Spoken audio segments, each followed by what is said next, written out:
according to the agenda, we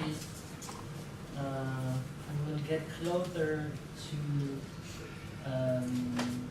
the ground research we have conducted with the association, and concretely what is our methodology of research, and we have chosen. Just a few words, as I told you, it's the ground research is mainly interviewing witnesses and finding mass graves. So in terms of interviewing witnesses, the first question I'd like to explore with you, and is to how these people, these eyewitnesses, non-Jewish people, how it was possible they were present on the execution sites. Give me some reasons. Why? What did they do there? Why they were there? Just what are the reasons, possible reasons? I think you'd have talked about one of them this morning. But a few of them left alone. Sorry? Few of them left alone. Left alone. Yeah. Few of them are alive. Yes, but I mean how it was possible that local people could watch the killings. What are the reasons? Чому вони так явились, появились? Shocking fact. Some of them from curiosity, some of them were willing to help the victims. There were cases of people saving the prisoners from Oman, for example. That was the process of transporting the people from the concentration camp. And one girl, she just gave the civil clothes to one prisoner. He managed to change very quickly, and somehow he just vanished in the crowd, and he escaped to Zhytomyr, and in Zhytomyr he had led the tribal, the guerrilla partisan tribe, and later he was rewarded Writers among nations? No. He was rewarded with the word the hero of Soviet Union for his struggle. Other ideas? No, it's you. Other ideas? Oh, no. Just one type of witness. We already spoke about that, but still I think this one is interesting the way she expressed that. It's in Lithuania, in the Vilnius region. O kas žydam nutiko karo metais, kai jau vokiečiai atėjo? Nu tai, kol kas iš pradžių nieko, o paskiau pagyvenus, gal tiek kelių metų, tai tada jau pradėjo kabintis prie tų žydų. O tokias kartelės, o tokias, maždaug po tokias pusė buvo kartelės ir jie ateidavo, mūsų senelių išėjo, jų labai pamažu ėjo, vos labai pamažu ėjo, vos tik krutėjo. A čia, kai priėjo prie Ažarovo, netoli jau prie tų grovių, žydai ir patys grovis kasė. Tai tada jau pradėjo atsisveikinti, pradėjo verkti, pradėjo mažus vaikus neša ant rankų. No, that's not a good one, but that's not a good part of this testimony, but what is interesting in her testimony, she expressed, we asked the question, why you were there? And her answer was interesting in many ways. And she answered, all the village was there. Because we just, as she described, they'd seen that the Jews were gathered in the center of the town, and the questions that what will happen to them. And so they decided to follow the column and to watch the killing. So we say curiosity, and she mentioned several times all the village was there. And that's interesting because, first of all, it means a lot of people could attend, but also it's a way from her to say I was not the only one. So maybe to be less guilty of watching. So that's the first category of witness we define, is the people who are just curious and wanted to know what would happen to their neighbor, to their friend, as you mentioned, maybe to save them. We don't have a lot of cases like that because it was very dangerous or other reason it was impossible, but still. So that was the first reason. One of the first category of witnesses. We have another one I'd like to introduce, and no, that's not bad.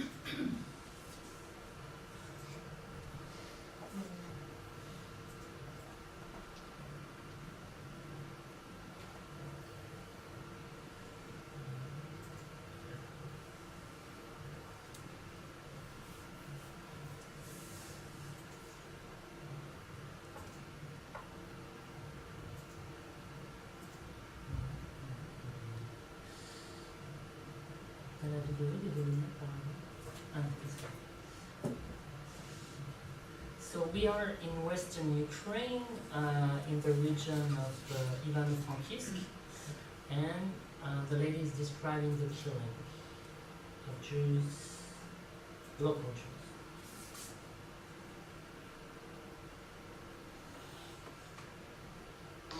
І от коли почався це винищення цих євреїв, то їх всі з Старої долини, їх провадили вулицею центральною, як будемо їхати, я вам потім покажу.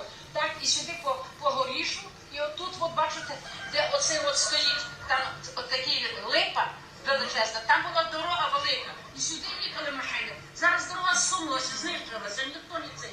І їхали сюди, по 6 чоловік йшло, по 4-6 чоловік. Пішли сюди, заводили сюди в ту браму, а от там, підемо зараз туди, я вам покажу, де були ті ями викопані.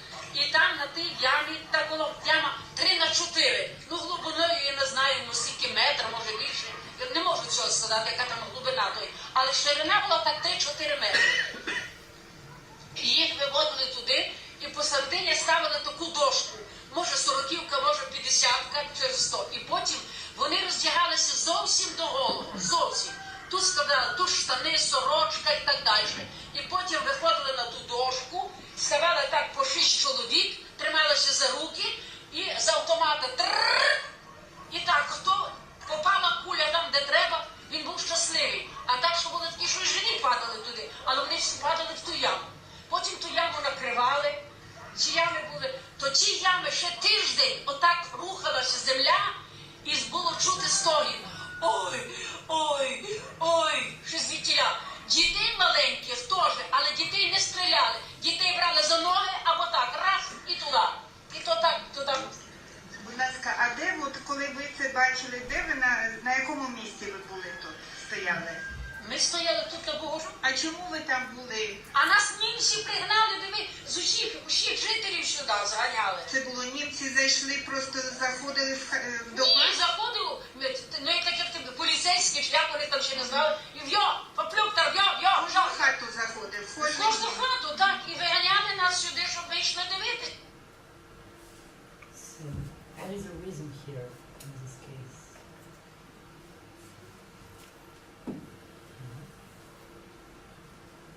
How could you define the reason?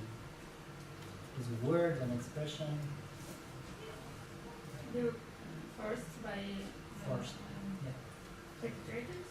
Yes.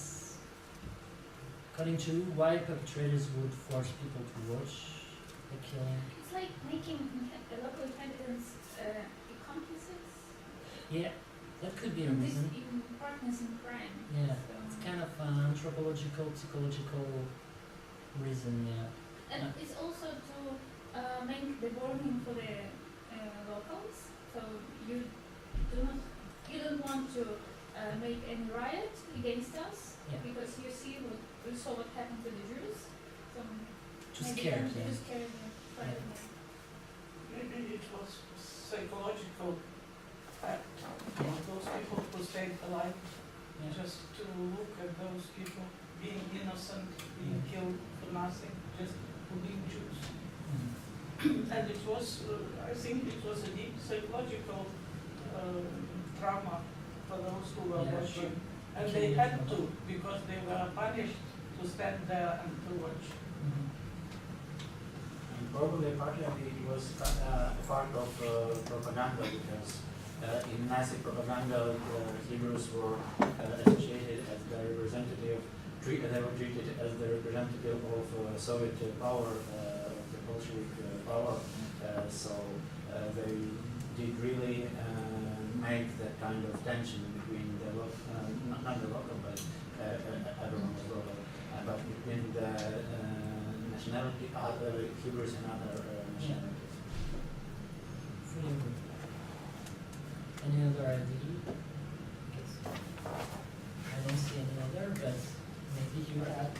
So yeah, the idea to, first of all, to, as a propaganda, to say what we are doing is right, this is your enemy, again, you target people, and so you maybe to make them complice or to agree with this policy to kill the Jews, and also, as we say, to scare them. If you join the partisan or if you do something against our authority or against our power, you will be punished in the same way. So that's also like an exemplary executions to make them frightened. So that's the second reason why people would be present on the execution sites. Another one, like we already spoke about it, but still.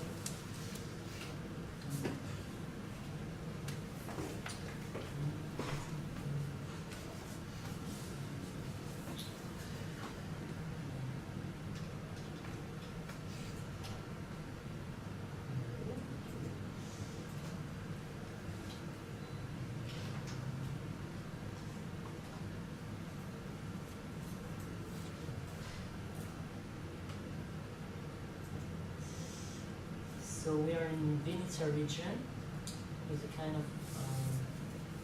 white old lady again, and she also speaking about the killing of Jews in her village. Нас там понаходило, все, казали відкопати яму. Копайте яму, копайте. Викопали яму, і нас всіх зібрав і в школу. Нам була через те, що школа. І нас там закрили в цій школі, все й сидіти. Ну, сидимо, дивимося. Там вікна, дівчата повилазили, старші на вікна дивляться. Боже, каже, німці на конях, і колона людей, з дітками на руках, і за руку ведуть, і попід руки ведуть. Щось страшне. Кого ведуть, куди ведуть. Ми поняли, що ведуть до цієї ями. Так, де ведуть. О, пройшло з півчаса, сидимо, трусимося, не знаємо, що це має бути. Такий зробився крик, виск, що я вам не можу передати. Вищали своїм ревли прямо до Бога, до Бога, як побачилися в цій ямі. А німці вже приїхали, там вже були з цими оружиями. Їхали підводи, штири підводи. Їх пороздягали наголо. І ложили тако до путі голови. Мали раду. І на цей другий так штабелям було багато людей. Всякі були, старі, малі і дорослі. За мною дівчинка була, ходила за мною в один клас. Щупак має, дуже знала математику, дуже знала. Сама сіла, дуже мене любила, я була гарненька, така вона мене любила. Сіда мені допомагала математику робити. І знаю, що ж вона там пішла. І багато дітей було, що пам'ятаю, що які з ними діти в клас ходили. Ну і почалася стрілянина. Все, поняли. То не знати, хто куди ховався, яку діру і вуха затуляли, і плакали, і робили. Все, побили, прийшли. Тільки сіли в машину, поїхали, щоб не. І прийшов нас, відкрив, давайте. Шнай. Б'ємо. Прийшли ми за лопати, давай насипати. Прийшли вони лежать, бідні, голі, одне на одну. А одна залишилася жива. Дівчинка ходилася, а в нас на вулиці хлопець був, а лісей вона в різному класі була, не старший до мене був. Та він щось заговорив, вона впізнала його по голосі, вона ж не бачила, бо вона не служить, але впізнала його видно по голосі. Каже, Алісей, спаси мене. Він каже, як я тебе спасу, як ти гола, коли я тебе візьму? 4 місяці лишили, щоб це над нами, а ті всі роз'їхалися, що стріляли. Все, засипали, і ми розійшлися всі. На цьому кінець. То я тиждень їсти не могла нічого, тому що мама думала, що я з голоду буду. Не кажу, що я бачила, як вони бідні лежали.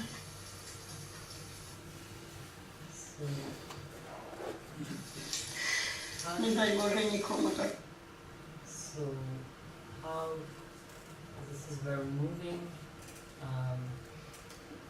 testimony. All of them are not, I mean, all the witnesses are not moved sometimes, but I think you can work a lot even with students about this testimony. So why this woman was present there? For what reason? For working. For working. I don't hear it. For working, she had to help to engrave these people. Yes, for practical reasons. So in her case, as she said at the beginning and then at the end, she was forced with other people, mainly women, to dig and to cover the grave. So that's a practical, let's say, reason. And if we come back to the beginning of the day, we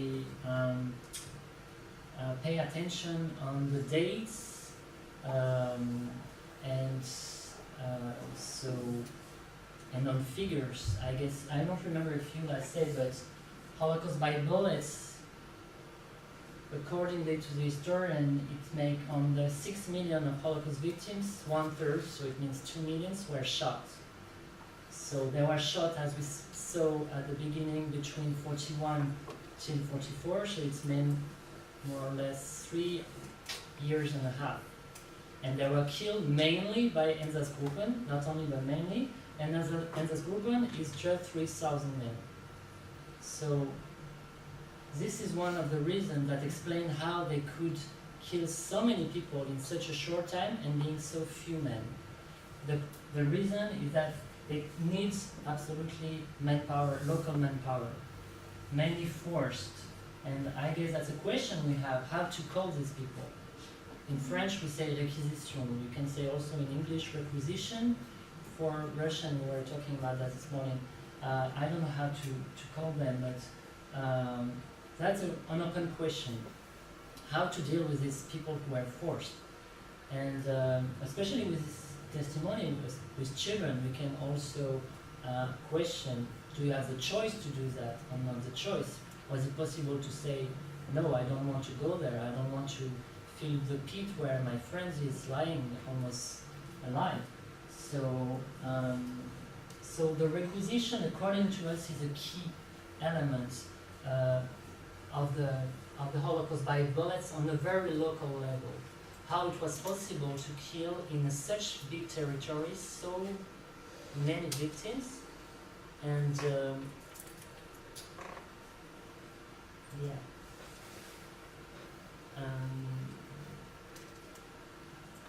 and as we said this morning, the key, one of the tricky things about the Germans is that they use the local structure inherited from the Soviet time, but also from the Russian time, to this like administrative system to give order. Before the war, it was the same. If you would need like to dig a pit for potatoes for the kolkhoz, you would ask председатель колхоз will ask to the brigadier, and the brigadier will ask to the колхозники to do it. And the same, сельсовет через посыльных или через исполнителей, they would ask to the villager to do one task. So the German used the system to requisition these local people and to go there. And so far, we encounter many kind of works or kind of tasks to do. So we saw it dig the grave, but also sometimes to identify the Jewish houses. It was not only the policemen, but sometimes they forced people to do so, to transport the Jews to the killing sites, to sort and verify the clothes, taking like possible money or jewels in the clothes, to prepare food for the killers. I remember a woman that was kind of waiter during the execution, so it was in the Mykolaiv region, and so the killers would kill Jews, and at the meantime they will make break and will have like a table with plenty of food, and she will serve them. So that's another way of another task. You have to, for instance, sometimes when you have big execution like in Frankivsk, they will store the lopaty in the house of people living close to execution sites for the diggers, to pack down the bodies of the Jews in the pits, sometimes put lime, so lime is like easiest on the corpses to avoid epidemic and so on. So you have so different various tasks that help the killers to implement the crime on the local level. And that explains why it was so efficient. And yes, so to guard Jews as well. So the question we have, so I told you, so first of all, question of vocabulary, how to cope with people. Then what is the responsibility of the people? Are they responsible or not? That's a question. For instance, after the war, the Soviet authorities didn't judge that they were responsible. None of these people who were forced were persecuted. While, for instance, Starosta would be prosecuted for collaboration, but these requisitions were not, according to the Soviet law, for instance. Question, was it possible to refuse, for instance, especially in the Eastern European context? I mean, I guess in French, when you say no to a German to do one word, I don't think it would be a big deal if you're not a resistant, I mean, a partisan. But still, I think in Ukraine it was maybe more challenging to say no to a German. So we have to also keep in mind the context, specific context to the war in the East and the occupation in Eastern Europe, and especially in Soviet Union. Question, how do the Germans knew about this system of requisition? Was it from the Starosta, for instance, the local people who told them, you can do like that and that and that, or maybe the help of Volksdeutsch, who know very much the local tradition and habits and customs, and or did they have knowledge already about the system? That's a question we have, but what we know that what we encounter in every village, you will have the same story with different kind of actors like Starosta, Desiatniki, Hispanitali, that make the work faster and forcing local people to participate in a way. So that question we have about this third category of witnesses. And the fourth category, I will not go too long about them. It's the people who just happen to live close to the execution site. I remember a woman that she just lived in front of the field where there was a shooting of Jews, and she said, I will never understand why they decided to kill Jews in front of my window. So she just happened to be there, and she lived there, and she was just bystanders living close to the execution site. So that's the fourth category we have of witnesses. And so the methodology we have to work is, let's say we have like 3 different times. Because when we started working, the beginning of the project, when Father Leroy started to interview Ukrainian in Western Ukraine and about what happened, a lot of people say, but why are you like believing these people? They are lying to you, they don't tell you the truth, or it's a long time ago, it was 75 years ago, so they don't remember, or they just are victim of propaganda or so ever. So, and you know very much that historians are not very keen to use testimonies. They are more keen to work in archives. And so the idea was to say, okay, we have to collect these testimonies. We have to introduce these people, because these people are the only ones who knows where are the mass graves.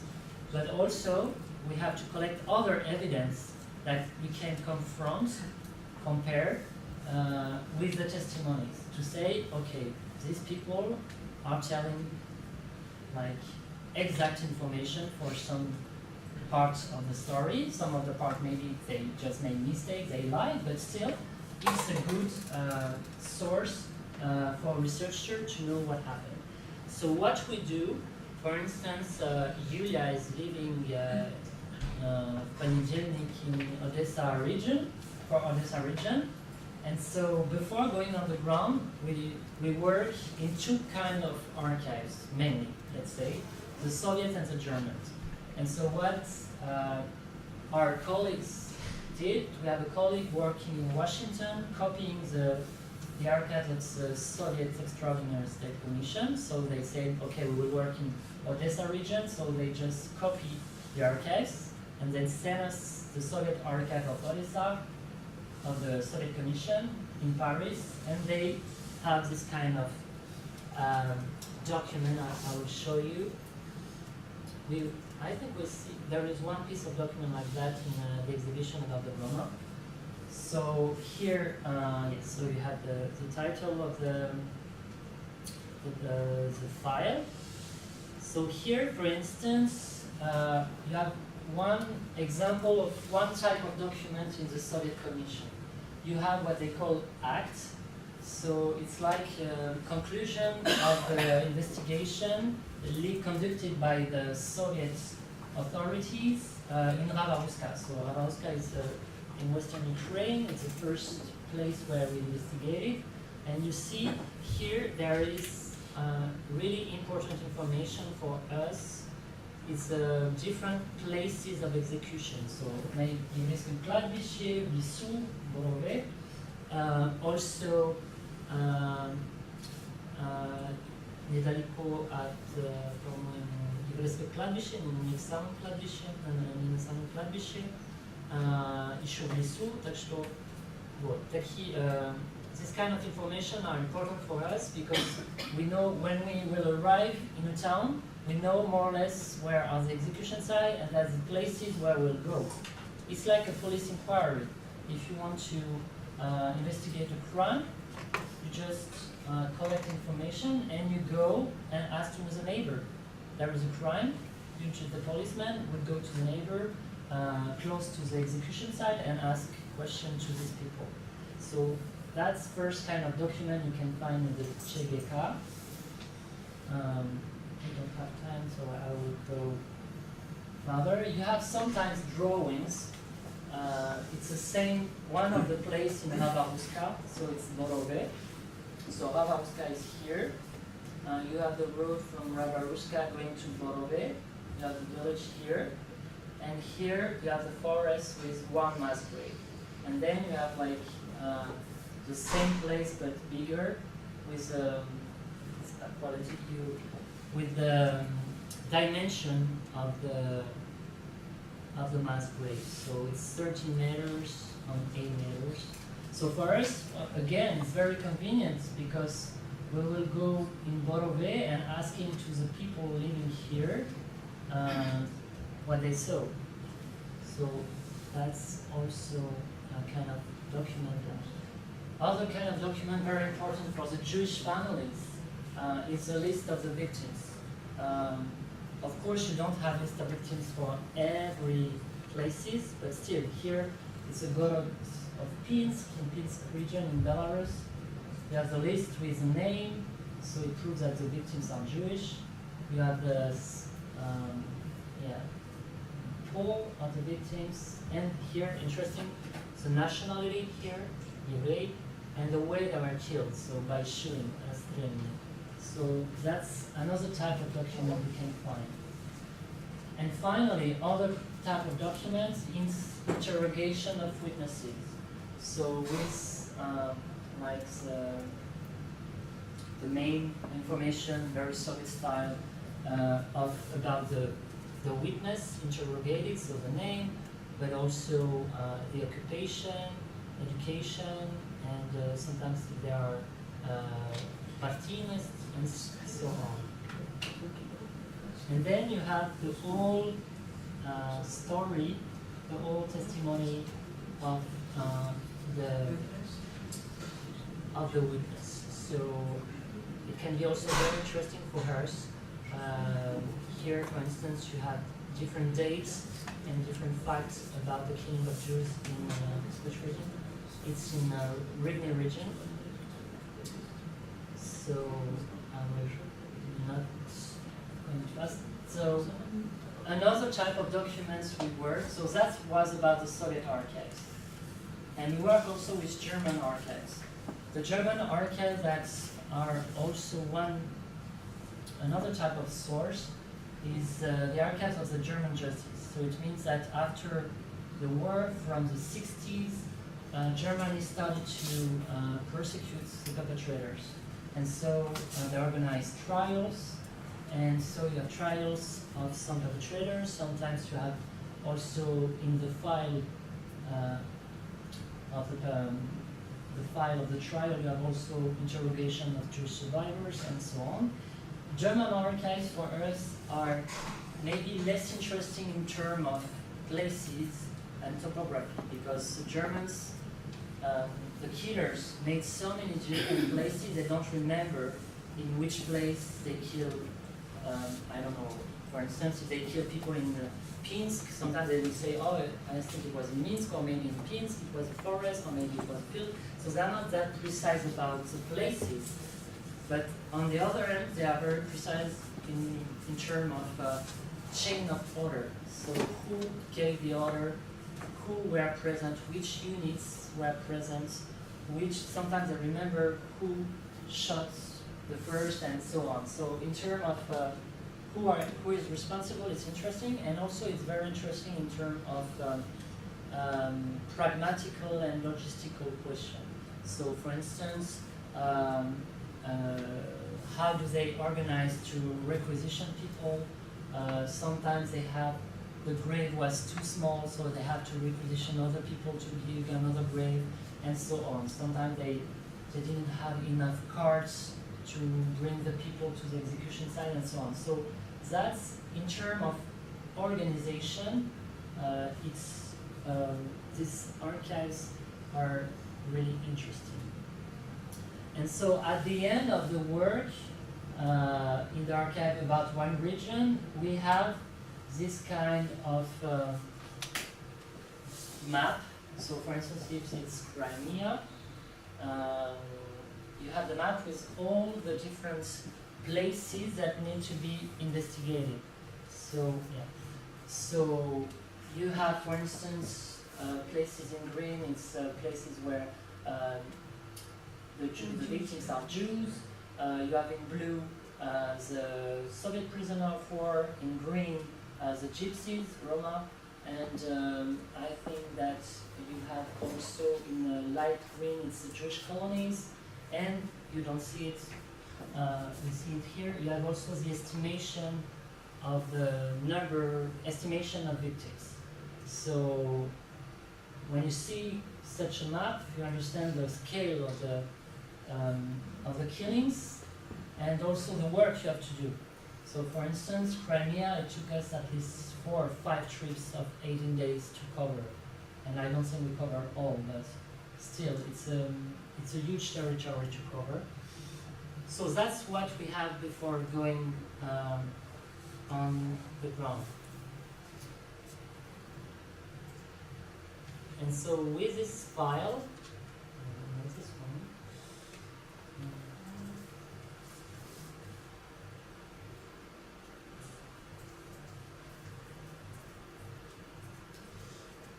With this file, we go in the different villages, in the different places. So I'm going to present you an investigation conducted in one village, and so you see what we do step by step. So it concerns Lviv region, the town of Turka, which is close to the Carpathian, the dear and beloved region of our colleague. So it's not far from Zakarpattia, it's at the very border between Lviv and Zakarpattia regions. And so it's a region of mountain and forest. So very traditionally in these kind of towns, before the war, the population was very mixed. Let's say roughly 1/3 of Jews, 1/3 of Polish people, and 1/3 of Ukrainian people. That's more or less what they do.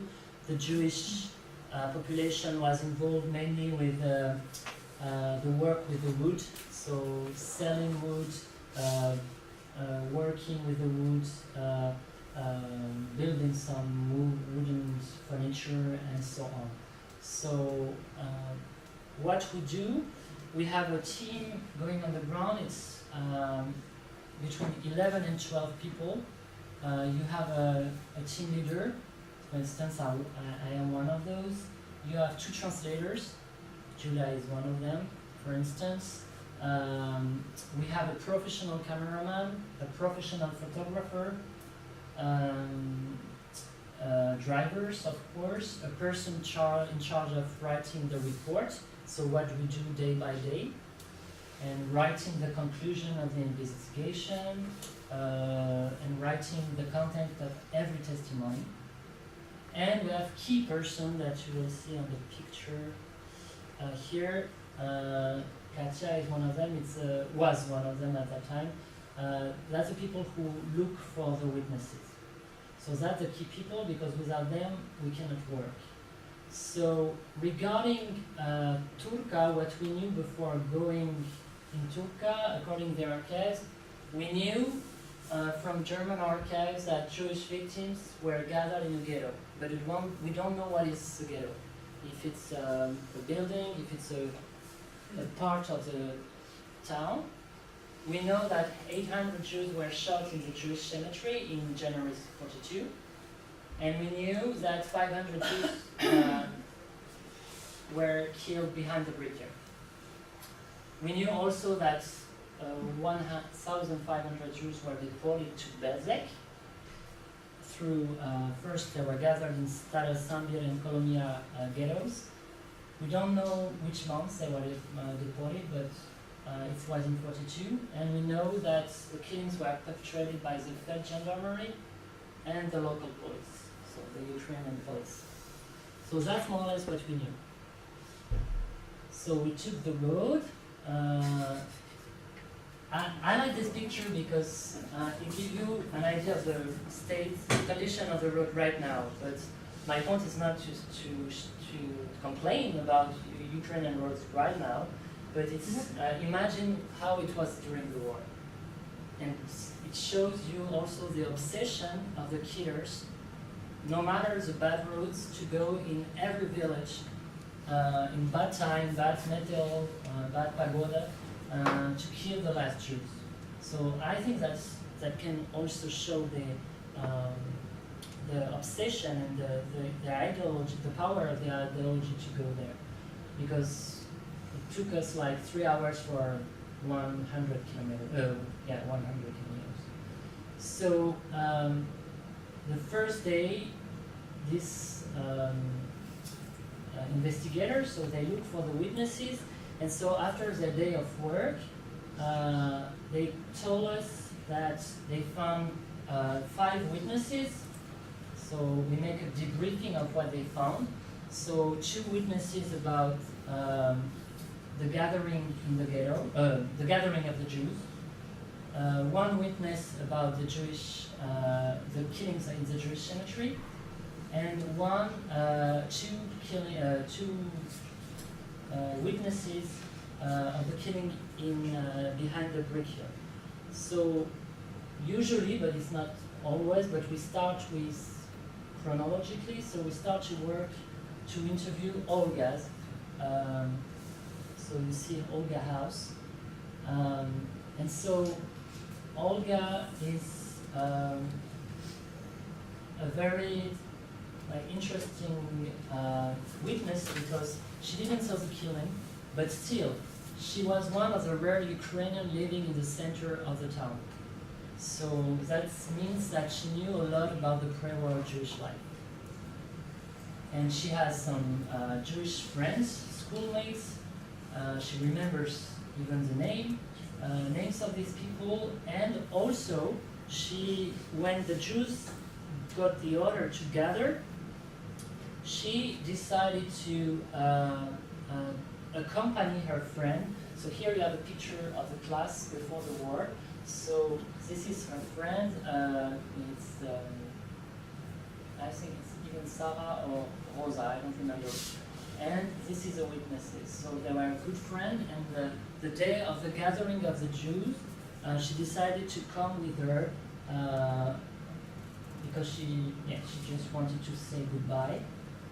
So the Jews were gathered in the synagogue. The building is still existing right now. It's a workshop for a sculpture, a man with a sculpture. And so she accompanied, and so her friends and other Jews entered the synagogue. And she wanted to know what will happen to them. So she stayed like a few hours outside, and then she saw the Jews going out from the building. And she noticed that the sister and Sarah herself had a lot of blood here on the face, close to the ears. And later on, after the killings, she heard from the policeman, the Ukrainian policeman, that the synagogue was a place of gathering, but also a place of looting. And some Jewish women were, the policemen and Germans took very violently jewels. And so she arrached them. Verbally. Tear off their earrings. So, thanks to Olga, we knew that, first of all, the so-called ghetto was more a place of gathering, and it was a synagogue, and in the synagogue they took advantage of the gathering to take the belongings. Later on, Olga didn't follow the column. Her mother told her, no, you don't go to there. So, but still, it was interesting as a witness.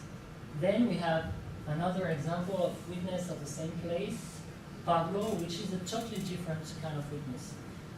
He's from a Ukrainian family who lived in the outskirts, so not in the center of the town.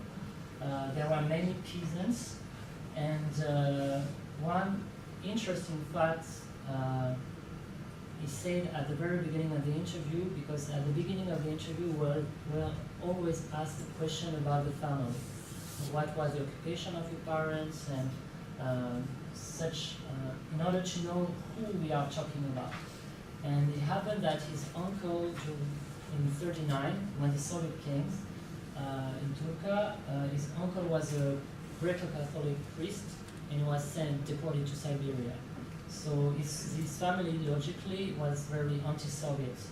And so, and we were not surprised by the fact that Pablo didn't want to speak with us in his house.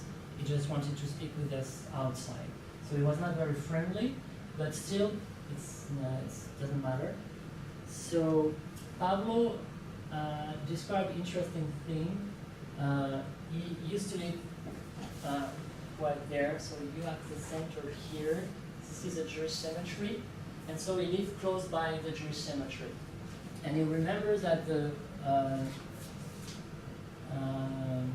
the day before the killings, his father was requisitioned to dig a grave. And so the next day, Pablo, when he saw the column of Jews, he pretty knew what will happen because Nakanuni, a grave was dug. So he decided to follow the column coming from here. And so the column was convoyed by the Germans, by policemen, and Germans were standing here and waiting for the Jews. I attract your attention on the fact that you see all the villages here, the execution place is here, so you can easily see what was happening. And so we saw that Jews were forced to undress here, and the grave was here. And so Jews were forced to undress and then to go on the edge, face to the grave, and was shot by the shooters. The shooter was more or less here, and Pablo was here. So that's also, I think, a disturbing thing that, first of all, a man of 10 years, a boy of 10 years old, could see from the very beginning to the very end the shooting. And the fact also that the killer didn't pay attention on it. They were not annoyed that the boy was with friends watching the killer. And so that was one of the weaknesses of this killer. And then, also the same place, as you can see, there is no memorial and no protection of this grave. So what we do, as you see, we interview people at home, and then we go back, we go on the execution site, and we try to reconstruct the crime scene, to know where were the shooters, where was the witness, where was the Jews, where is the mass graves, and so on. So, yeah. Then we have another witness, another different kind of, pretty much different, because as you can see, he was part of the Red Army at the end of the war. He joined the Red Army, and but during the killings, he was present, and he, the part of the Jews from Turkey were also gathered here, which was a wood yard of a Jewish family, and they were gathered several days here, and he would go to this place to give some food to the Jews in exchange of pants, for instance. He got a pants and some shoes.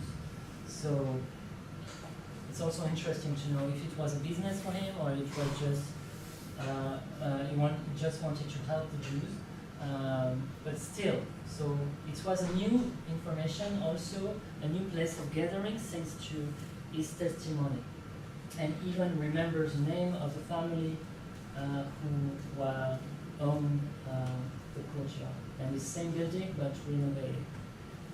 And then he used to help the partisans, to bring food in the forest to the partisans. And one day, bringing food to the partisan, he saw another shooting that was not in the archives, next to the forest, and the grave is here. And what you remember, it's another type of killings. If you remember, one of the women we just saw, she spoke about the plank, doshka. And so that was this kind of killing where they put plank and move the plank, group after group. So just a question, why would they do that? Why a plank? Do you have practical? Just to fall down exactly into the... Absolutely. Very practical. They didn't want to, they wanted to save space, so they would do that to move the planks to fill properly the grave. And what is interesting again, is this kind of using plank on a pit. It's a tradition, a habit of peasants when they do that for potatoes. So they cart the people would go with the horses or by themselves to fill the grave with potatoes in like silos media. And so again, there is the same use of local tradition to implement the crime. So that was an interesting fact as well, and there is plenty of example of using planks in, especially in Western Ukraine. Yes. So what we do at the end? So we important thing. Every time we find a mass grave, we notify a mass grave. We take GPS coordinates because it's important because the landscape can change. You can construct a road on that. You can construct a building. You can, I don't know, other kind of example, I don't remember, but you can build a parking sometimes, so it's important to have the exact place and later on to protect the place. So I will talk about that later on, but so yes. So then at the end we make conclusion of the investigation. So we have like corroboration, confirmation of what was said in the archive regarding the ghetto, but it's more a gathering place.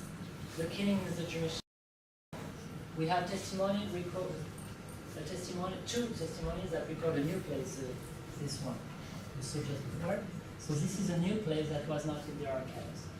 In both places you have no protection of the mass grave, and for some reason we don't have any person, any villager that remember about Jews going to the railway station to go to Belzec or to study somewhere.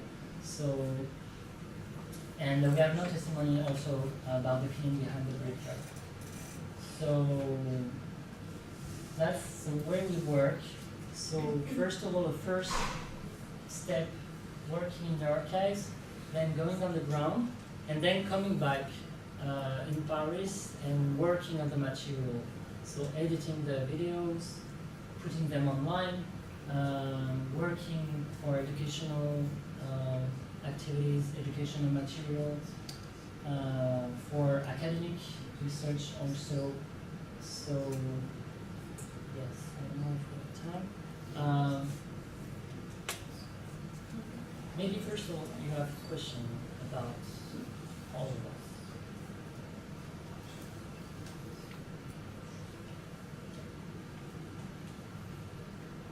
Oh, yes, you got it. You told us that you compare two types of archives, German and Soviet. And my question is, in case of Western Ukraine, do you use materials, for example, from Polish archives, for example, from the Jewish Historical Institute, Yes. and testimonies after the end of the Second World War, because it's Survivors, yeah. yes. Actually, yes, we do have archives of this institute through Washington because they copied the part. And but I will be very honest. We don't have most of the time we don't have time to work on the testimonies of survivors. But when we have, we do it. Just for example, for Lviv region, we have been there so many times that we do work with Polish archives sometimes because the files were already ready and we already work with the Soviet archives. And when we come back, we have time to work with survivors' testimonies. But I would say that if we don't have a lot of time, we make priority to work with the Soviet archives and the German archives. But that's for the Soviets, let's say, like that's for Russia, Belarus, Ukraine, and Lithuania as well. But when we work in Poland, for instance, we do work with Polish archives systematically and German archives as well. And when we work in Moldova and Romania, we work also with Romanian archives. But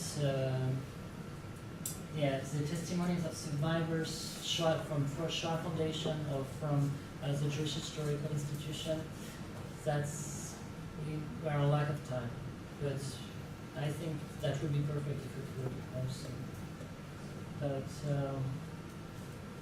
in terms of Jewish survivor testimonies, sometimes they are really interesting and ritual about the first steps, but few of them unfortunately survived to the killings. So regarding the killings, I don't think the Jewish testimonies are the most precise, except some exception. But most of the time they were hiding in some place, or there was a partisan, or so they didn't see they didn't see clearly the killings. So, but still, yeah. Just an example. In Western Ukraine, in Busk, in big region, we worked. So we find witnesses of the killings of Jews in the Jewish cemetery, and that was confirmed by the Soviet archives. And when you read the report of the German archives, all the Jews were deported to Belzec in, I think, in 42. So it was supposed to be Judenfrei in end of 42 or beginning of 43. No, 43, sorry, beginning of 43. And actually, and we have the testimony of a Jewish survivor from the Shoah Foundation who says the same thing as the Germans. No killing in Busk, in the cemetery. All the Jews were deported. So we have like 4 sources, different sources, and 2 saying one thing and 2 other saying another thing. And so it was for us a perfect study case, and it's the only time we did it to make an excavation, to open the mass grave in the Jewish cemetery.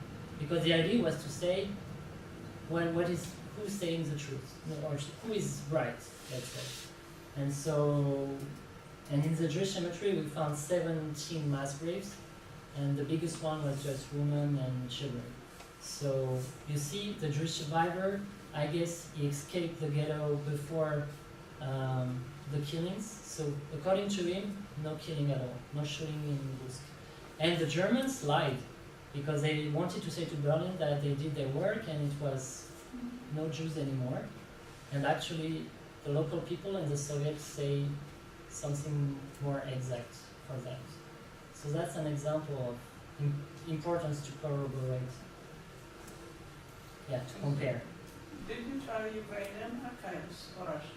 Yes, we have a colleague now working almost full time on the SBU archives, which are very rich for us because it's mainly the trials of the collaborators, Ukrainian policemen, and that's, I guess, the only former KGB archive that is fully open. When you go to FSB, it's not the same, and in Belarus, it's not the same. So, and that's very rich because we have a very accurate picture of the organization on the local level of the killing. So who did what, who gave the order, the requisition, and also it's interesting in terms of motivation of the killers, because we have different five for different policemen, and the experience of every person is very different. And we have always the idea that policemen would be, like the perfect policeman would be a nationalist, anti-Soviet, like anti-Semite, convinced. And actually, when you read sometimes the trials, you understand that it's not the case. You have, I remember the case of one man in Kamenets-Podolsk, Fyodor Zaloga, and he was a chief policeman.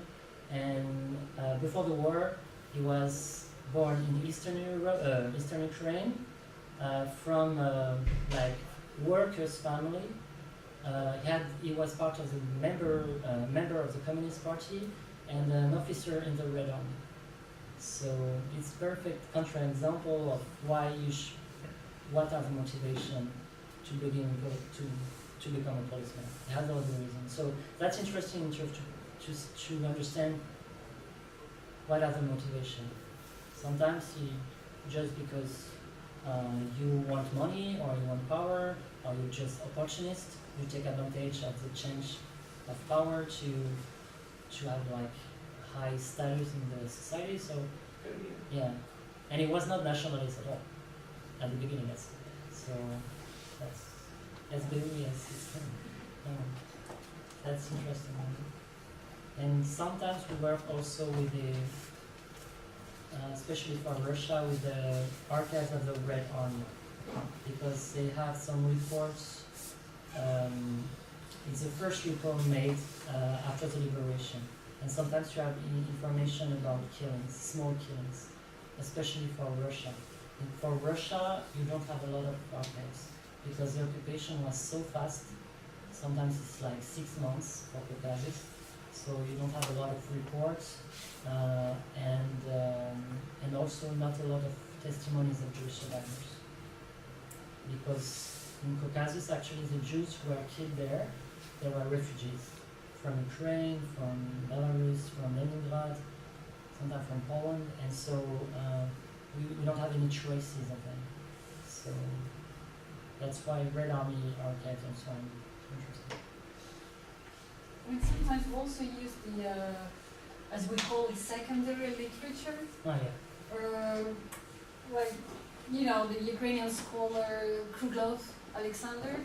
He's a polyglot, as we say in France. I mean, he works in the Romanian archives. I mean, he obviously works for the Soviet archives, and then he understands German archives. And well, apart from Kruglov, I mean, there are other scholars, but then yeah, the major reference also is Martin Dean Encyclopedia of Ghettos, which is for us very rich. Yes. Basically, I mean, we use all the information we can find, reach, get. You know, sometimes just people, family members, they contact us, and then you know, they share some information, and it just basically we take everything we can get.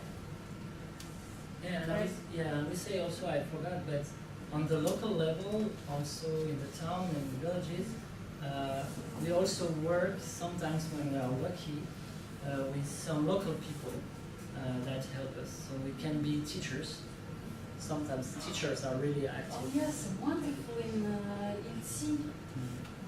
Верховина. Верховина, и просто учительница истории, ее не местная, она просто, ну вот ей интересно, да, она занимается историей, и она нам очень помогла в прошлом году и в этом году тоже. Вот, да, вот так. Как отец Дебуа говорит, Providence, это как это, провидение, а когда судьба сводит, как это нам по-религиозному говорят? Не помните? Ну, когда типа Бог подал. Providence.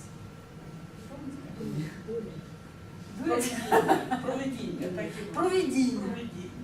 Вот, иногда просто провидение, случайность, удача. You have also sometimes the administration can be helpful, and in Belarus and Russia sometimes like house Дом пенсионеров? Дом пенсионеров. Also they can help to find old people. Нет, ветеранские организации, пардон. No. Да, дом пенсионеров, да? Yeah. So in Ukraine we don't have a lot, but in Belarus and Russia it's very helpful also. And museum also, when you have a museum in a town, they are also very helpful. So we don't work always alone, far away from that. So, and of course the work can be different. I mean, the rules can be different from country to country. Of course we don't work the same way in Russia than in Ukraine or in Poland. That's very different. И иногда наши главные, которые нам находят свидетели, да, вот наши группы, которые первые ищут людей, бывает такое, что они никого не находят. И тогда группа основная, которая записывает интервью, переводчики, начальник команды, все, кто вовлечен. Мы просто едем, останемся на улице, в основном, где пожилые люди собираются? Рынок, да? Или просто вот машина едет, у нас нет свидетелей, что нам делать, у нас время, да? О, бабушка, о, дедушка, мы останавливаемся, а вы в каком году родились? А вы там туда-сюда. Иногда получается, что его так случайно находится. Вот, ну же так, байки.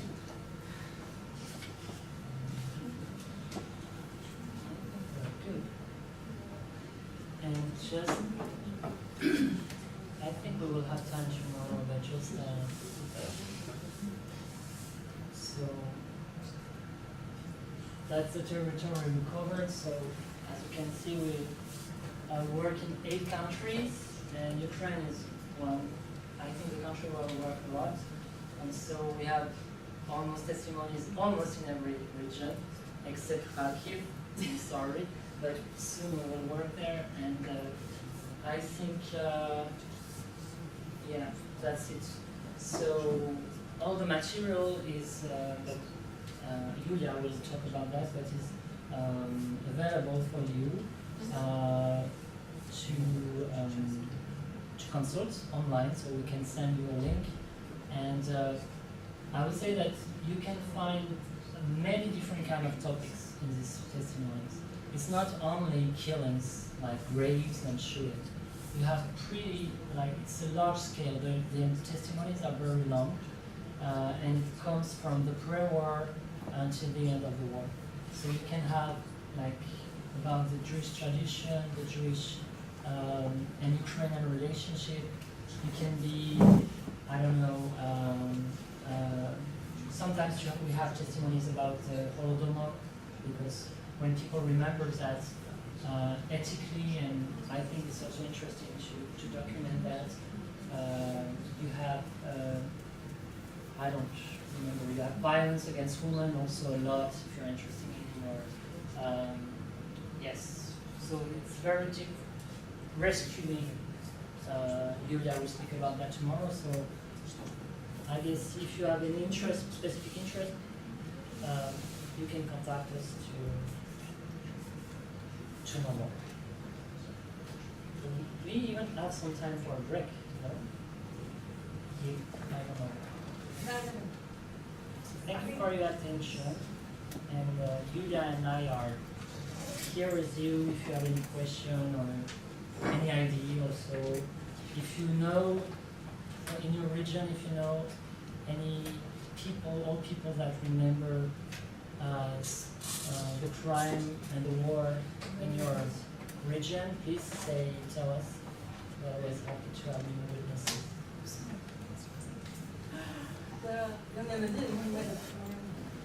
Thank you. Вот, кстати, тоже вот во время поездок, то есть мы готовим вот это вот большие, да, документы, архивы, но мы также, когда есть возможность, мы контактируем с еврейскими общинами. Вот, это тоже помогает, это просто вот, это экономит время, мы это сэкономленное время, мы его можем потратить с пользой, имеется в виду, что мы сможем опросить больше людей. Потому что вот интервью, которые, да, отрезки мы показываем, это просто, они смонтированы, чтобы мы могли вам больше показать. В среднем интервью занимает, ну, это в самом оптимальном случае час, это минимум. Меньше часа, это когда это совсем не считается. А бывают такие интервью, что больше 3 часов. Некоторые, но опять же, это тоже исключение, бывает, что на 2 дня растягивается, да? Но когда просто вот ты попадаешь на кладезь знаний, и человек и до войны рассказывает, вот что как было. И вот каждый дом, в этом доме жил резинк, в этом доме же у нас был чеддер, в этом доме, и вот как? И никакой информации нет, человек тебе рассказывает, и мы просто все берем, и да, несколько у нас случаев было, что на 2 дня растягиваешь, что на 1 день, целый день проводили, а потом на следующий день еще проводили. Ну, здесь это очень практикуется, на самом деле, израильским культурным центром. И пути на Голокост, когда приглашают свидетелей, и 2 или 3 раза в год это происходит, когда они рассказывают то, что они помнят, свои впечатления. Это, особенно для учеников это очень важно. Мы, допустим, у нас проект, когда мы французских студентов из французских университетов, мы их Они сначала целый год академический, да, мы там преподаем курсы, ну, более подробные, конечно, чем вот, мы сегодня. И как бы кульминация курса, мы их привозим на Украину, в Белоруссию, в Польшу, в Россию, в Молдавию, да, в Молдавию были.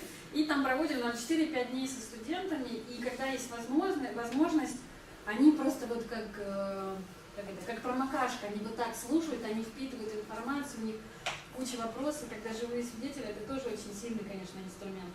Ну, знаете, что жертв тоже всегда слушают сопереживание, но очень сильный эффект дает, когда еще праведники мира, которые живы, они рассказывают. Оно когда в унисон идет, когда ты рассказываешь жертвы, и еще есть либо родственники праведников мира, потому что возятся, либо сами праведники мира, оно вот просто вот колоссально. Почему? Потому что в случае мы знаем и негативные эпизоды из истории, а когда вот позитив идет, когда вот трагедия, но и есть вот одна жизнь, кто-то спас, и этот человек, либо его родственники стоят, рассказывают, это очень огромный эмоциональный эффект. То есть мощно он поражает. Как интересно, да. вот из Умни, извините, я забыла ваше имя, Владимир и... Владимир и вас, я запоминаю очень плохо, честно, извините, Наталья. Давайте завтра со мной, как раз вот тема у нас будет спасение, потому что у меня такое ощущение, что мы с вами на одной волне, и вот то, что вы говорите, на самом деле я полностью согласна, это очень сильно, но это опять же вот все, что мы рассказываем, это все нужно вот учитывать в контексте, как вы говорите, нужно показывать плохое, хорошее, географию, да, временные отрезки, просто вот так дать детям посмотреть свидетельство выжившего или свидетельство вот просто свидетеля, но это не совсем правильно, потому что каждый по-разному воспринимает, у всех своя чувствительность и так далее. Но когда это все дается в контексте, это настолько сильное и как это сильное, невероятно сильное, да? Powerful tool. Мощное, да, эффективное.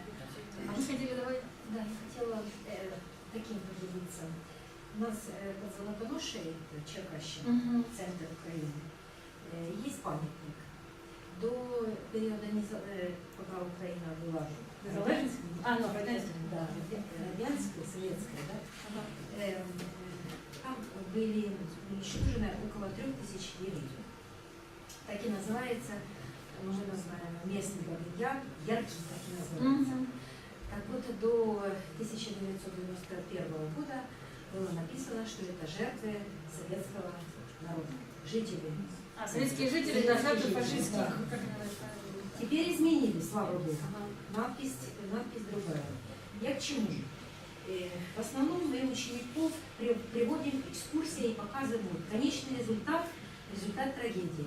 А так как вы сегодня показали, откуда дорога, прямо, кто где стоял, кто как наблюдал, где расстрел, куда падали. Вот эти все этапы подетально. Мне кажется, что это никто не исследовал так конкретно. С этой точки зрения, да, ну вот на истоке. Еще хочу добавить поддержку Наташи. Если младший школьный возраст, то очень важно показать историю выживших. Тогда им это воспринимается много эмоционально, не проникается, нет этого трагизма. Потом они будут старше, уже они готовы к этому. А пока вот еще...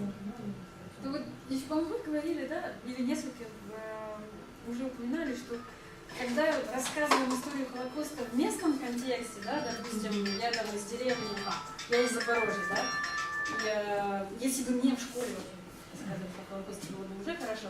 Ну ладно, если бы мне на моем, допустим, на моей улице, да, я знаю, что у меня там бабушка жила, там, неважно, мне бы сказали, что вот так, тоже всегда очень хорошо работает. Я понимаю, у вас очень мало времени, конечно, чтобы представить Голокост и так далее.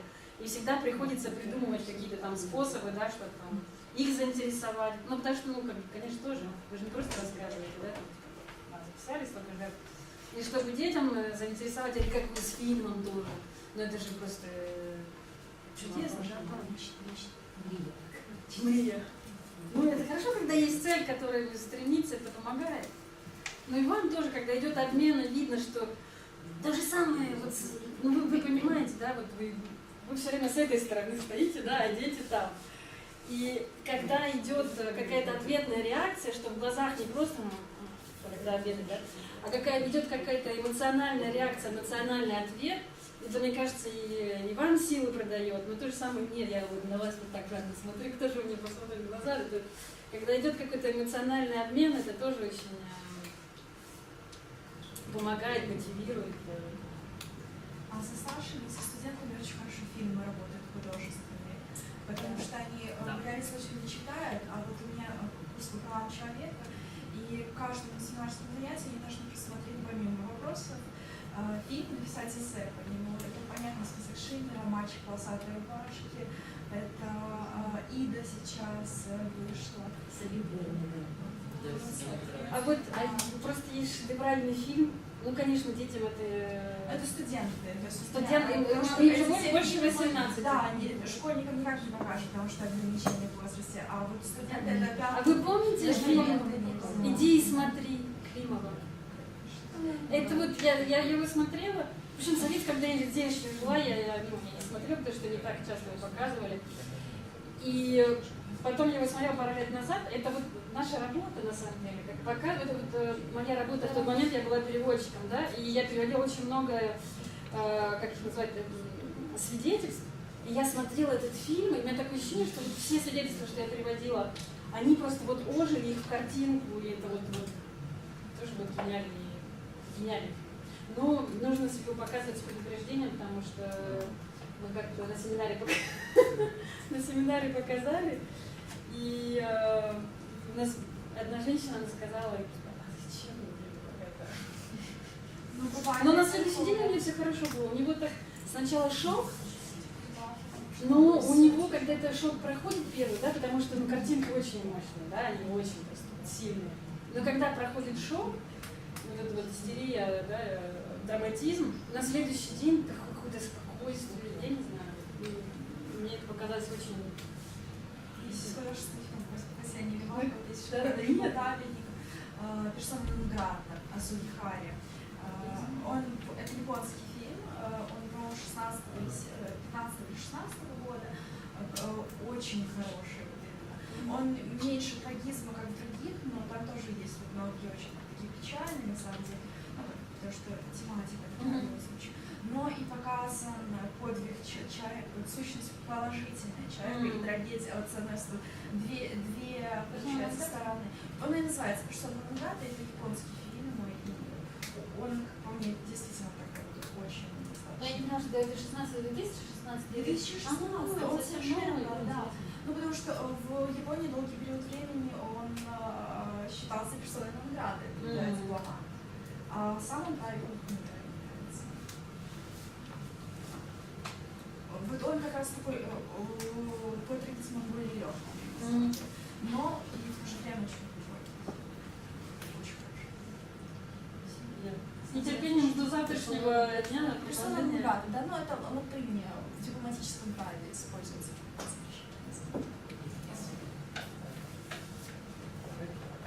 My question is that you said about that you have analysis of archive materials, then you go on ground and examine the situation here.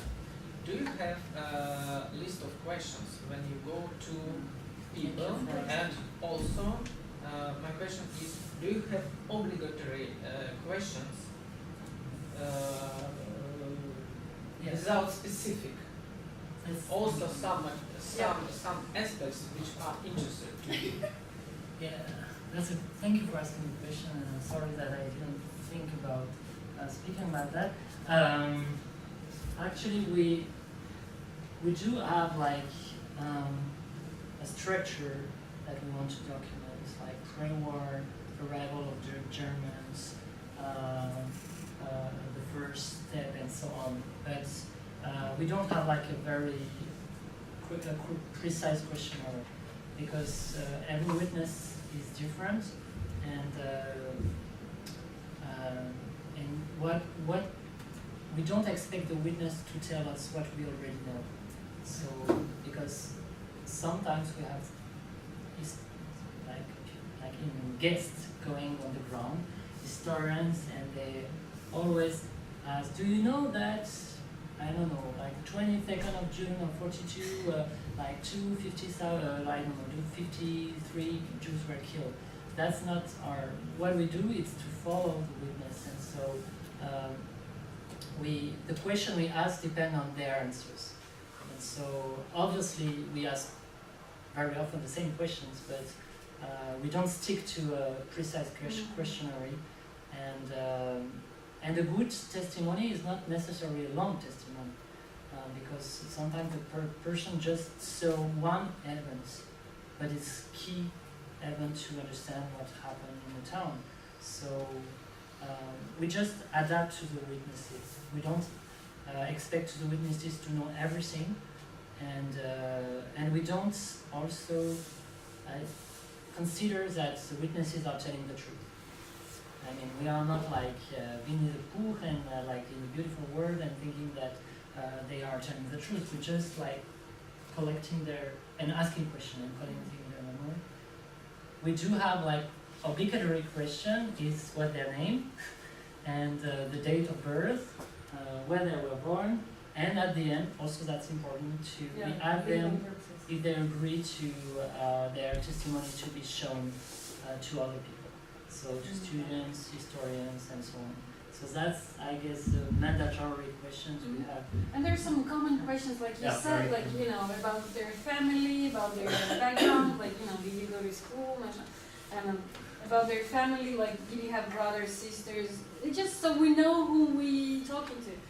Once again, it just, you know, I'm repeating, but we kind of, I mean, we don't play, we work, but I mean, at some extent we play, you know, Hercule Poirot yeah, or just, I don't know, инспектор, кто там был? Ну вот что-нибудь, да, просто полицейский инспектор на самом деле. Иногда вопросы повторяются, да, вот, но общие вопросы, да, чтобы иметь понятие, с кем мы говорим. Потому что, допустим, если человек там у нас, да, человек учился в университете на историческом факультете, мы тогда иначе будем строить интервью, да? Или человек, который закончил 3 класса и, ну, то есть, какие-то такие базовые вещи, да. Ну, естественно, юридические. I think also one important point is we never judge them. So, because that could be, that could stop the interview. So if they see that you are thinking that they are bad because they just watch or they just feel, or sometimes they just don't like Jews, and we have to be honest, some of them don't like Jews, it's clear. If we show them that it's something that we disagree with, that's the end of the interview. So that's sometimes it's a big effort for the team to listen to a person that telling awful story with no emotion, and sometimes with even smiling. In some interview, I don't know why. But, so, I mean, if you want to know the truth, you have to face the dark side of the people, the human being. I mean, and again, I don't know what I would have done at their place. I mean, we cannot judge them. But that's important, not to judge them and. Or at least not to show your. Yeah. I mean, the most important is not to show your emotions. Yeah, not to show, because you have feelings anymore. I mean, there are some people that are really anti-Semite, or on the contrary, that are saying so many good things about the Jews. It can be strange, but yeah, we don't say anything. Но бывают комические ситуации, когда мы не можем оставаться. Ну, потому что у меня один раз за всю мою историю была ситуация, когда руководитель группы должен был остановить интервью, ну, как паузу, да, нажать, потому что, ну, вот случилась просто вот смешная ситуация.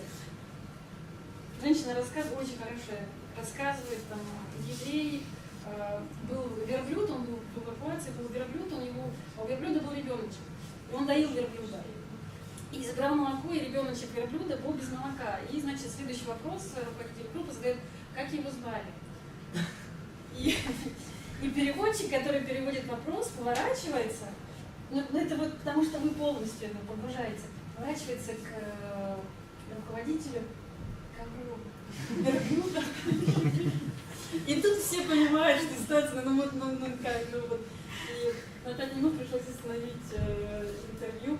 И мы не можем, потому что нельзя обидеть человека, да, идиоты сидят хихикают, мы сказали, что батарейка кончилась на камере, нужно поменять.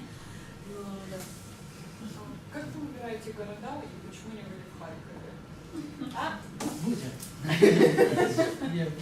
На следующем году. Да. Ну, конечно, территория очень большая, так что мало времени, деньги нужны. Так что... Ну, иногда тоже там разные контексты нужно учитывать. Так вы открываете свои филии, зачем вам все остальное делать? На местах людей ищите филиалы, Не дешево. Страна большая, вы не успеете. We do work with local people. I mean, one part of the team is from the country, so we have all of the investigators actually are from Ukraine or Belarus or Russia, and they work with us. They have worked with us for years. So, and sometimes when we work in their regions, they do help to find. So, and of course, there are also political context to take into account also. It's not linked with your question, that's also challenging. And in Poland right now, there is a lot of tension, and some region is very hard to interview people because they say, no, you will just rewrite the story saying that all the Poles are responsible and blah, blah, blah. And so we understand their point of view, but yeah, it was easier before. And even in Russia and Ukraine also it changed with the conflict. Украина очень изменяется. Раньше, сейчас милиция стала приезжать. Как-то. Да, ну, раньше до конфликта всех, когда, приезжают, спрашивают, а сейчас, это не так часто еще, допустим, как в Транснистрии, да, в Приднестровье. Там только въезжаешь в деревню, мы подъезжаем к деревне, и, видно же, что происходит на улице, и сразу местные такие, 5 минут, честное слово, 5 минут, Товарищ, не знаю, сержант, ваши документы. Пойдемте с нами. Да, очень много. Да? Вы сказали о комических историях, а были ли драматические истории какие-то, во время интервью, все-таки бабушки, дедушки? Ой, да! Люди старенькие, да, там, то есть скоро вызывали кому-то. У меня было даже, у тебя было? Yeah, месяц там назад. It's не смешно, но yeah. We're interviewing old дедушка, and he wanted to show us the place, but he was quite sick and weak, but he insisted to come with us. So we say, okay, you come, but you stay in the car. And we came to the place, to the forest, and we wanted him to stay, and of course, he just ran away to the forest, and even me, I could not go follow him because he was going too fast. And I understand that he was going fast because he knew that he was very weak, so he didn't have a lot of time to show. And at the end of the visit, he just fell down and white. And hopefully one of the driver was ambulance. The driver was скорая помощь, but he knew what to do first, and then it was good. In a few minutes he was okay, and we called the family. But still, I mean, that's a good question now. When we go with someone on the place, we think twice, and we check with the families. It's okay. And that's very. А что еще из грустного бывает, допустим, наши исследователи, да, которые находят свидетелей, допустим, они там позавчера нашли свидетеля, мы приезжаем через 2 дня, мы не смогли сразу приехать, да, там были что-то, какие-то приоритеты другие. Мы приезжаем, и человек в лучшем случае в больнице, да, у меня было такое, что она с инсультом, а бывает, что люди просто умирают. ну, вот там, за короткий период времени. Ну, конечно, да, то есть. Но я почему на позитиве сконцентрировалась, потому что, ну, как бы сюжет уже сам по себе, да, тематика, ну, немножко разведить, мы все-таки целый день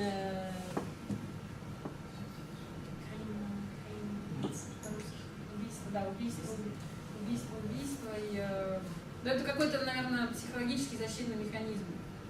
То же самое, как вот эта история с верблюдиком, да, ну, то есть было настолько, до этого было что-то там накопилось, и это вот нужно было, чтобы оно вышло. Я думаю, я вас уже сегодня замучила. Нет, наоборот. Нет, наоборот.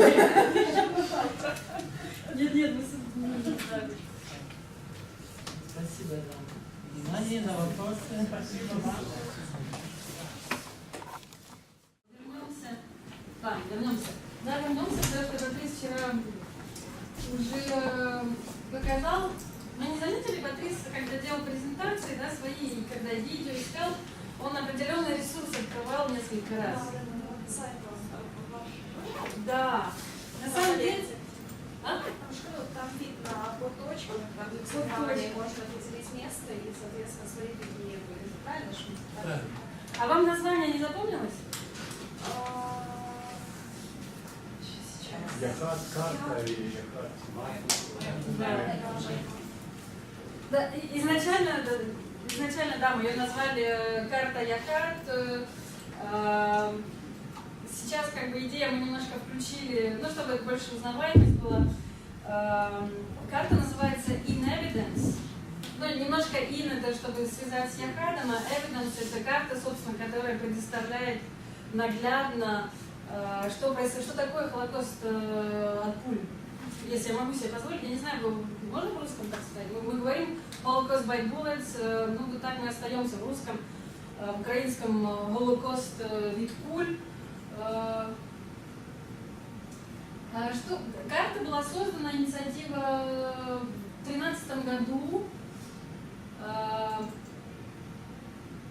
Вначале все это немножко медленно было, но пока что куда. Карту найти очень легко, она доступна в онлайн. То есть мы либо, я вам расскажу сайт, это Яхад Map.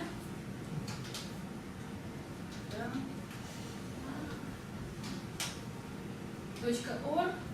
Но даже если вы заведете ее в Google, она у вас сработает. Карта Яхад.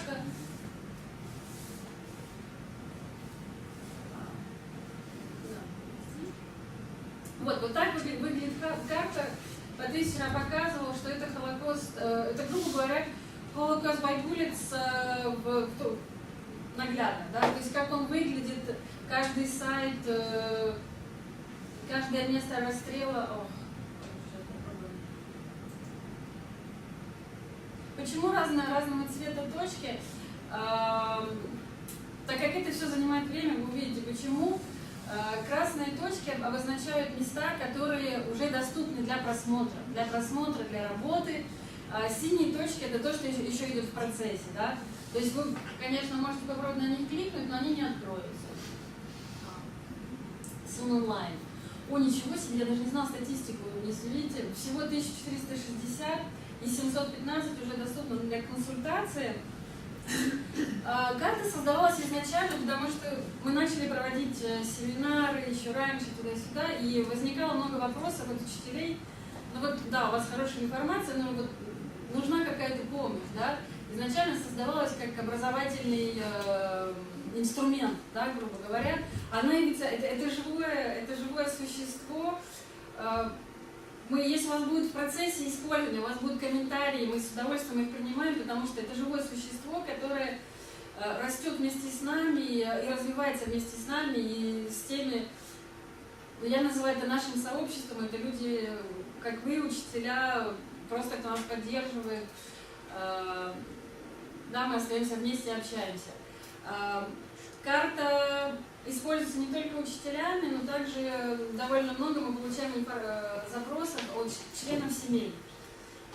Потому что до сих пор многие ищут следы, не знают, и вот собирают по крупицам информацию.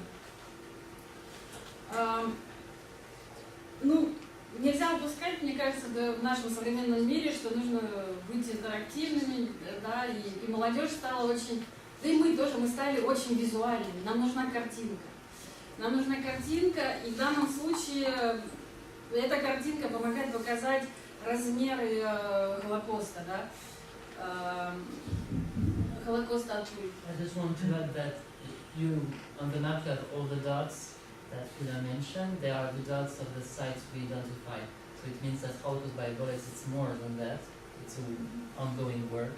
So just Ну да, естественно, мы используем информацию только, которую мы нашли, как и в наших презентациях, да, как второстепенные ресурсы, мы их упоминаем всегда, они идут извне, они необходимы для исследовательской работы, но то, что мы производим, создаем, мы основываемся на своих данных. И так, ну, собственно, я немножко прозвучу так самодовольно, но как бы свою репутацию Яхад уже заработал, да, за 14 лет мы уже доказали в научных трудах, кругах и так далее, что есть определенный опыт и есть своя оригинальная методология, экспертиза, и в данный момент мы уже как бы основываемся на свою методологию. Что я еще хотела сказать?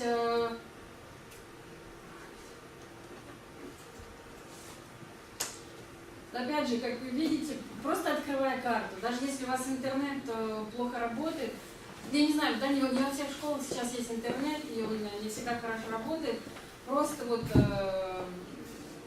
фотография экрана уже показывает, что включать территорию Польши, на территории которой находились все эти лагеря, да, и с которыми ассоциируют в основном большей части по миру Голокост, и она продвигается дальше, и уже за Кавказ, Волгоград, уже даже до Волгограда дошли. Что я еще хотела? И также, как с момента, как вы начинаете пользоваться картой, и если вы продолжаете ей пользоваться, тоже очень интересно развитие Яхада, да, то есть вот насколько идет, как мы пользуемся картой. Вариантов очень много. Я бы хотела представить карту на примере арабо-русской. Арабо-русской очень символично, потому что с этого начался Яхад, туда поехал отец Дебуа, да, первый раз. Если у вас какой-то интерес есть к какому-то другому месту, назовите. Давайте вместе попробуем, если он доступен. Есть идеи, или тогда я продолжаю с вами? С чего начнем?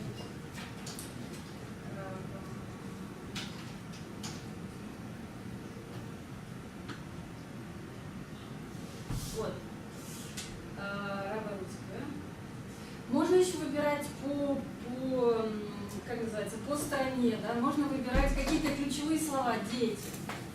Ну ладно, вернемся дальше, давайте постепенно. Арабо-русская. Каждая страница включает в себя информацию, доступную, имеющуюся в наличии и доступной для Яхада во время своих исследований. К этой информации мы добавляем то, что мы находим сами на месте. Что мы находим на месте, это свидетельство очевидцев, прямых свидетелей. Давайте вместе читать. Значит, да, расстрел евреев арабо-русской. 8 мест расстрелов. Естественно, в каждом месте меняется, да, но арабо-русское это отдельное место. Значит, что по поводу расстрелов, что это было до войны, да? Есть ли мемориал? Мы всегда пишем эту информацию, указываем. Для какого-то конкретного места, как раз это период оккупации, количество жертв, да? Следующий идет, ну, скажем так, некоторая суммарная информация, важная именно для этого места, что касается Голокоста, со слов свидетелей. Затем идет, как коротко называется, summary, как по-русски summary? Резюме, архивы, да, использующиеся для исследования. В данном случае у нас есть советские архивы и немецкие архивы. С архивами очень интересно работать. Знаете, детям детям, студентам, да, которые вот такие, они все знают, они во всем сомневаются, и там, то, что говорит бабушка, дедушка, им все равно. Архивы в данном случае, или тем же историкам, да, архивы тоже очень интересные.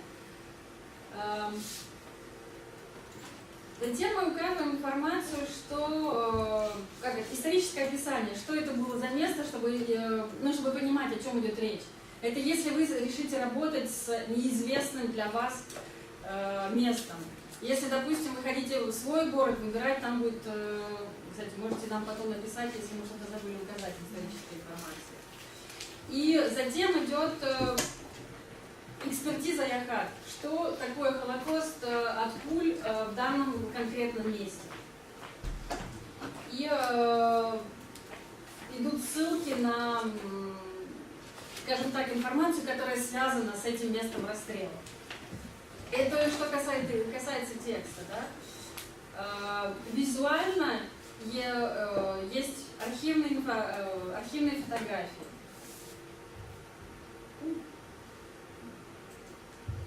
Архивные, в том числе немецкие, советские, вот раво-русское, собственно, раво-русское.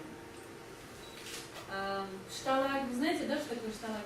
Да. Это были лагеря военных пленных. И, собственно, в этом лагере был дедушка нашего президента, да, президента ассоциации. Вот так этот выглядел лагерь. Затем, естественно, когда мы говорим о Голокосте, мы не можем отбрасывать еврейских, да, жертв.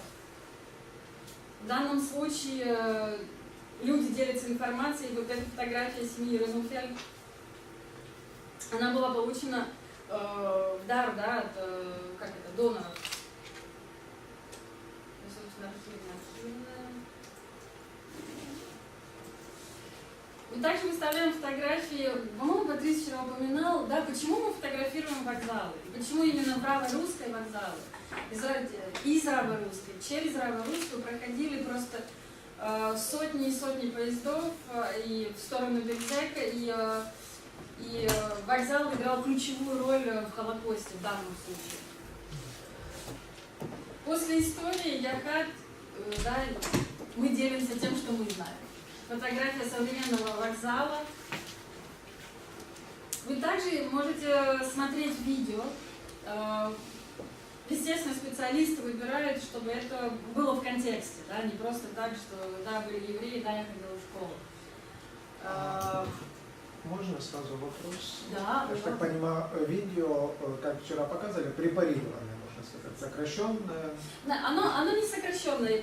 Ну, смотрите, просто мы вчера, да, не успели, как проходит интервью. Приезжает группа, как Патрис говорил, чаще всего руководитель группы, так как организация французская, да, руководитель группы говорит на французском языке, свидетели говорят на местном языке. Соответственно, есть перевод. Когда проходит интервью, задается вопрос, идет перевод. Когда человек отвечает, соответственно, да, ответ нужно тоже перевести, и мы обрезаем французский перевод. Мой вопрос был, просто вчера вы упоминали, там, с некоторыми людьми там, чуть ли не по 2 дня работать, вот, доступны ли где-то полные, не то что цензурированные, в общем, полные рабочие версии? Абсолютно, да, доступно. Мы не можем ее выложить просто так, потому что разные люди по-разному используют. Вы просто заполняете запрос через интерактивную карту. Вы пишете, мне нужно проконсультироваться, такая-то деревня, такой-то... Что у вас есть, вы можете так написать.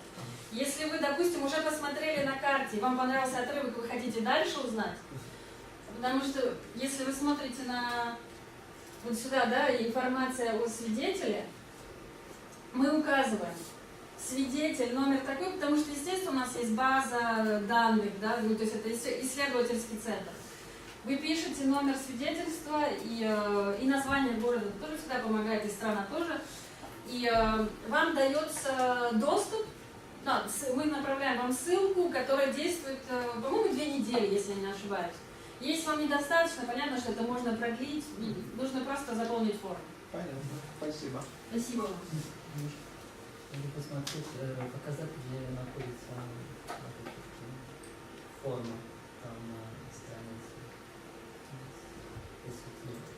descends un peu. Non.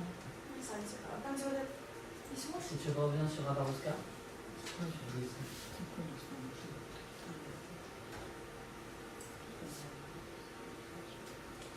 Si tu ouvres si on descend, you have in dark blue request for video testimonies. So even you can just say which number you want, or just you can if you don't add any number, it's not a problem. You have access to all the videos related to Rabauska.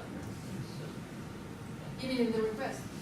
in the request. Yeah, exactly. That's what I said. I mean, you Yeah. either ask for the whole town Yeah. or village, or if you're looking for a particular testimony, you can ask for the number which you can find online, if you have this information.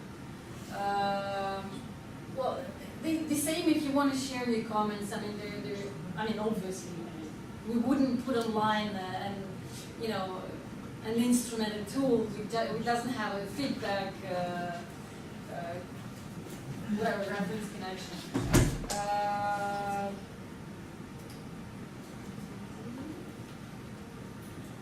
То есть мы были на свидетельстве.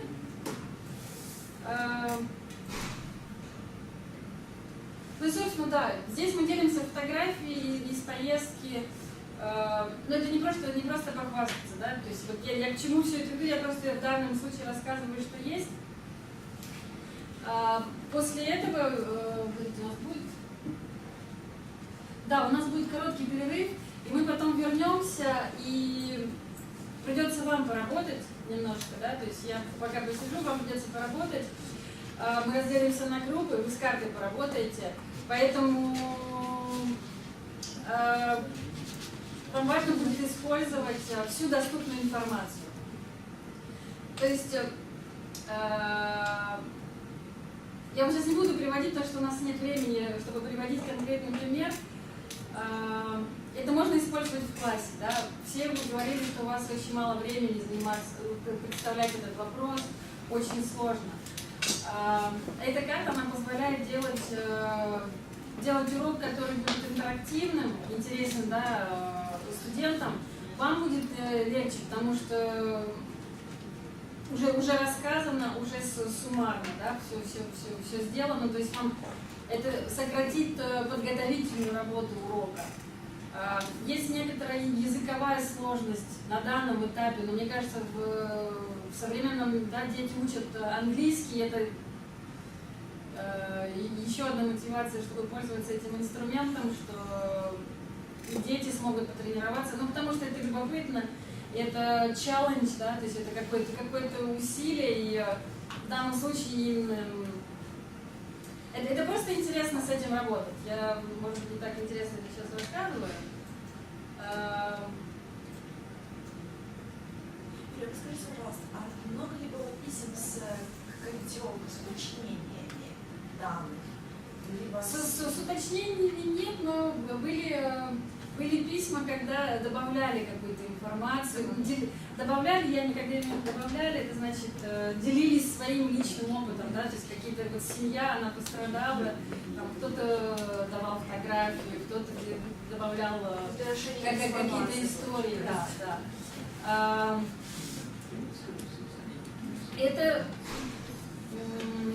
как сказать, она не просто для Голокоста, да, это инструмент, который может помочь представить, допустим, не знаю, допустим, я родом из рабо-русской, да, и как наши коллеги из Ткумы, они сделали фильм, да, про Днепропетровск, потому что люди не знают своего города. То же самое в рабо-русской можно сделать целый урок по родному краю, да, описывать информацией, как жили. Потому что здесь не только страшный Голокост, да, есть информация о том, как жили до войны, кто был, какие отношения были между населением, да. Естественно, период войны, оккупации и, ну и, собственно, Голокост. И это дает, для меня просто такое ощущение, что для меня это бескрайний, это кладезь, скажем так, информации, собранной, компактно собранной, наглядной, и вы с ним делаете, ну то есть вот, это готовый план урока, грубо говоря. Эта карта еще, ну, мы тоже часто ей пользуемся, да, даже в наших презентациях, это очень удобно, и это помогает понять историю Голокоста от куль особенно. Мы создали еще один инструмент, который, но он в данном случае это study guide, да, то, что мы говорили, это гид, педагогический гид для учителей. Гид состоит из 156 страниц. Он настолько подробный, это для больших, как сказать, любителей истории, у кого есть время, у кого есть мотивация, у кого есть желание заниматься. Он также доступен онлайн.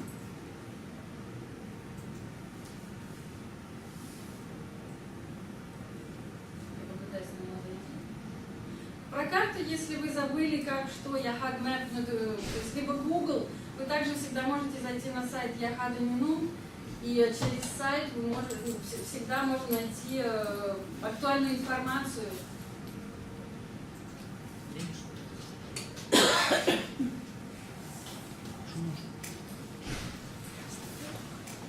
Карта была, да, мы карту начали в 2012 году, и в 2014 году у нас было сотрудничество с продолжительной работой. Сколько у вас времени заняло с музеем Голокоста во Флориде?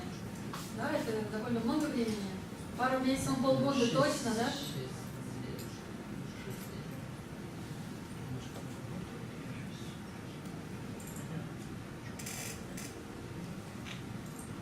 Вот так он выглядит онлайн, да?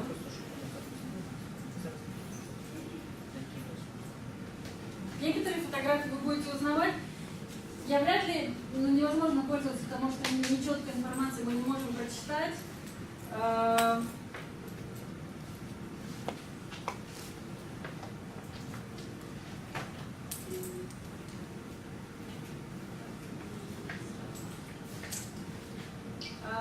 Допустим, у вас тематика, вам нужно представить, что такое гетто, да? То есть через карту вы можете сделать целый урок по гетто. У вас выйдет в поиске, да, разные страны. В любом случае, у вас выйдет в поиске места доступные. Вы можете делать общую картину, что было на территории бывшего Советского Союза, либо потом делать выборку по Украине или неважно из какой вы страны.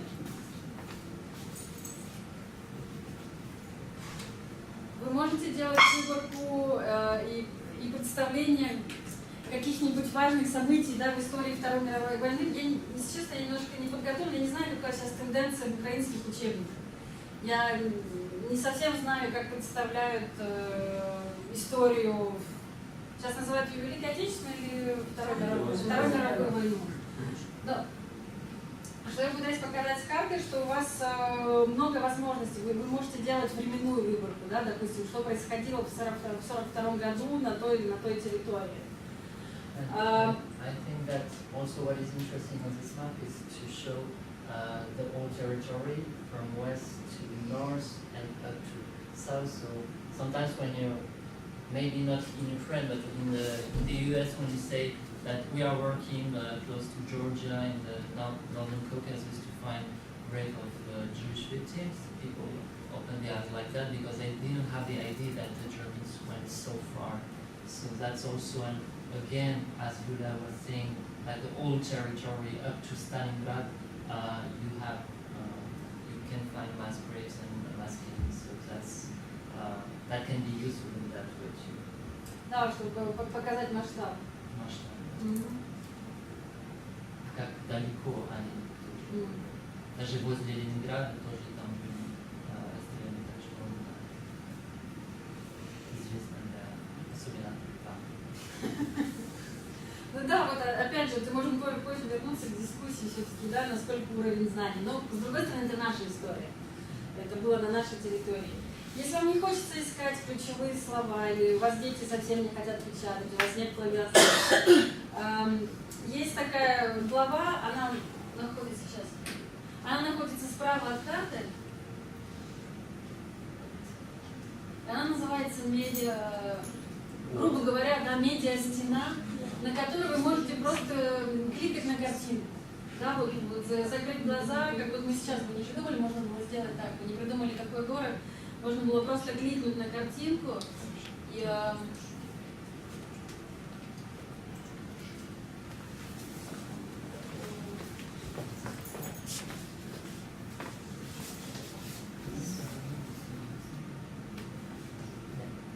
просто хотела сказать, вот так же, ну как на Google карте, потому что, ну, принцип такой работы, да, то есть кому с чем удобнее. Если кому-то приятно работать с видом со спутника, у вас тоже есть такая опция.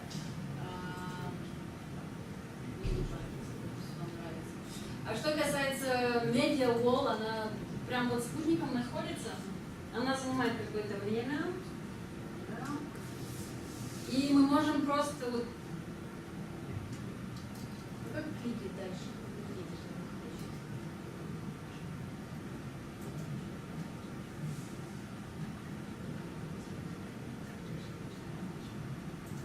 Собственно, вариантов, мне кажется, на любой вкус. Как работать с этим инструментом, мы дальше посмотрим. Ну, в смысле, мы смотреть больше не будем, мы вместе поработаем, и тогда это будет намного понятнее, как и что. И, соответственно, вопросы тоже у вас возникнут, потому что сейчас какие вопросы? Патриция, no, yeah, I just want to add, regarding the satellite version, what is interesting, and especially when you click, when you zoom on a village, so just for example, Ragaruska, if you have, you can, that gives also an idea of the Ragaruska, for example, just an idea of the how the crime, where it happened in the village, because it gives you just, I think it would be easier when you have the map. Yeah, so you can have an idea of where happened the place and where it's in the village, if it's in the center or outside, and also the fact that it was spread on all over the city. So that's also interesting to make students to think about the topography of the Holocaust by bullets. Okay, so I think that can be very useful. And just for Ragaruska also, the dots are very useful because for just one town,